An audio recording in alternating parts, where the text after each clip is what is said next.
What's up everyone, this is Pro Racer here, and today we're going to be taking a look at the new AC-130 Gunship in the new Armored Kill expansion pack for Battlefield 3. So a lot of you might be wondering, is the AC-130 overpowered, or is it completely useless, or is it balanced? Well, I'm not going to say it's overpowered, I'll let you guys decide for yourselves. But anyway, let's get right to it. So the AC-130 definitely is more effective in Rush, and all the gameplay in this video is from Rush, by the way. And it's more effective because the maps are so much smaller and because everyone is kind of concentrated onto one location a lot more. So you do end up getting kills a lot quicker than you would in Conquest. But for the same reason, you also end up getting a lot more attention with the AC-130. From the enemy team, and you also end up getting shot down a lot quicker, even if you're timing your flares properly and everything.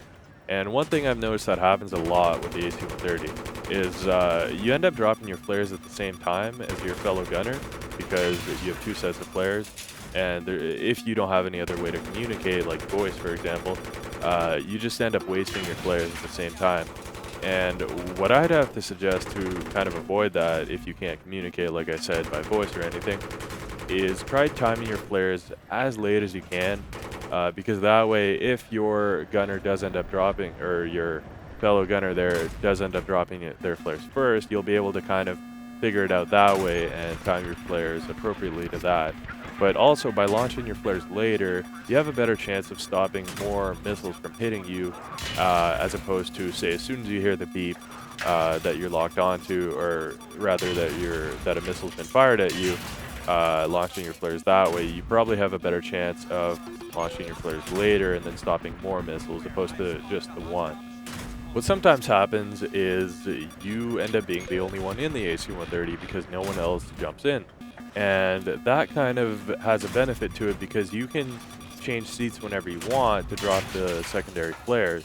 And basically, it kind of makes life easier for you because you could just time them perfectly, and although you're not going to be doing as much damage because there's only one gunner up in the air, you do end up staying up longer, and that's happened to me actually in a Conquest game where it was just 5 minutes of me sitting there and I was just switching seats all the time. Kind of on the note of switching seats, I'd suggest staying in the 120 for the most part because the 25mm, although it's not bad and you'd think it might be better for infantry, once you get your timing good, like once you get your timing right with the 120, you should be able to take out infantry pretty effectively.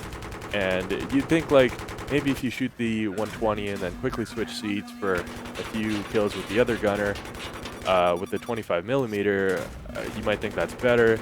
I've noticed that the 120 shoots pretty quickly, so by the time you switch seats and you get your aim straight with the 25mm, you'd best be just better off with the 120, just, you know, acquiring a new target and laying down some more damage that way. And one thing I've noticed too about the AC-130 is, unlike every other weapon or vehicle in the game, there's no bullet drop whatsoever. So obviously you still have to time your shots for movement because the bullet, or the shell I guess, does take about a second to get there. But you don't have to compensate for vertical bullet drop as you would normally. So that's kind of strange I guess, but it does make life easier for you when you're trying to take down some moving targets.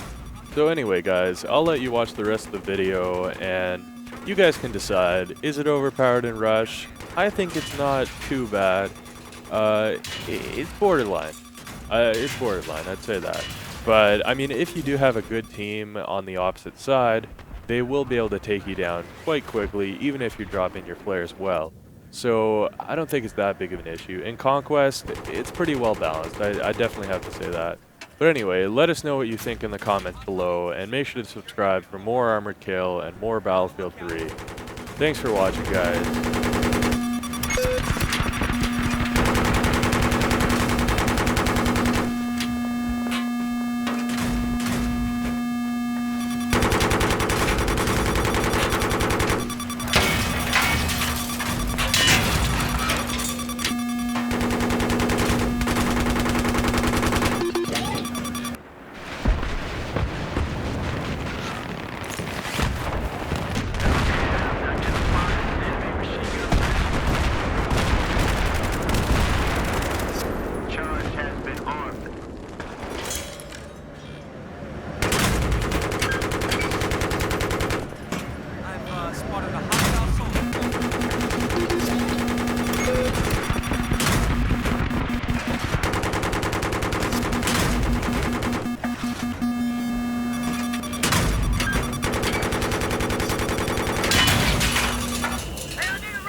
worldwide spotted a hostile